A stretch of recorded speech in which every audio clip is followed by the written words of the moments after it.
اسرائیل کا پورا دفاعی ڈھانچہ ناکام، انٹیلیجنس ناکام، پرل ہاربر حملے سے تشبیہ، ہم جلد ایک ساتھ مسجد الاقصیٰ میں نماز پڑھیں گے، ایرانی صدر کی شاباشی۔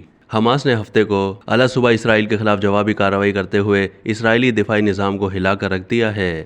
امریکی اخبار کے مطابق دفاعی تجزیہ کاروں نے اس حملے کو اسرائیل کے لیے پرل ہاربر حملے سے تشبیہ دی ہے۔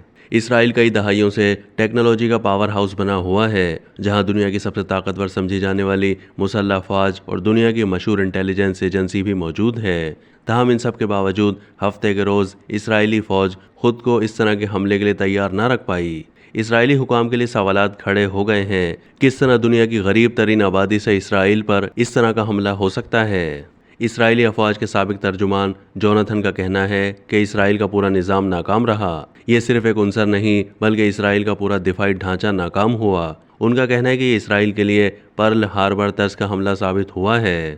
برطانوی نیوز ایجنسی کا کہنا ہے کہ اسرائیل اسمارٹ بارڈر سسٹم پر کروڑوں ڈالرز خرچ کر چکا ہے، جن میں سینسرز اور سرنگوں کی تعمیر بھی شامل ہے۔ اسرائیلی حکام اس معاملے کو ضرور اٹھائیں گے کہ آیا ان کی ٹیکنالوجی کس طرح ناکام ہوئی۔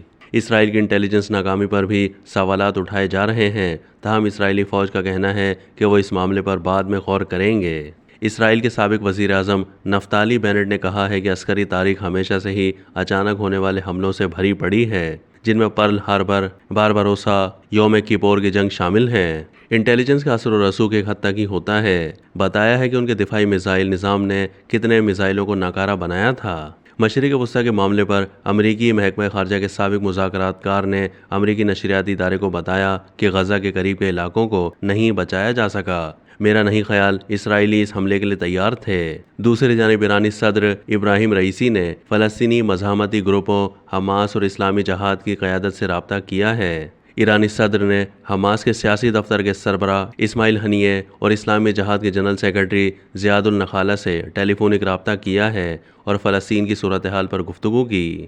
ابراہیم رئیسی نے اسماعیل ہنیہ سے ٹیلی فون پر گفتگو میں آپریشن طوفان الاقصیٰ کی تعریف کی اور کہا کہ مجاہدین نے آپریشن طوفان الاقصیٰ کے ذریعے مقبوضہ فلسطین کے اندر اپنی کارروائیوں سے امت مسلمہ کا سر اونچا کر دیا ہے۔ انہوں نے کہا کہ ہم بہت جلد ایک ساتھ مسجد الاقصیٰ میں نماز پڑھیں گے۔ اسماعیل ہنیہ نے ایرانی صدر کو بتایا کہ جارحیت اور مسجد الاقصیٰ میں فلسطینی نمازیوں کی توہین کو اس آپریشن کی بنیادی وجہ قرار دیا۔ ان کا کہنا تھا کہ اس جنگ میں وسائل نہ ہونے کے باوجود فلسطینی مجاہدین نے حیرت انگیز کارروائی سے اسرائیلی حکومت کو حیران اور اس کا توازن درہم برہم کر دیا ہے۔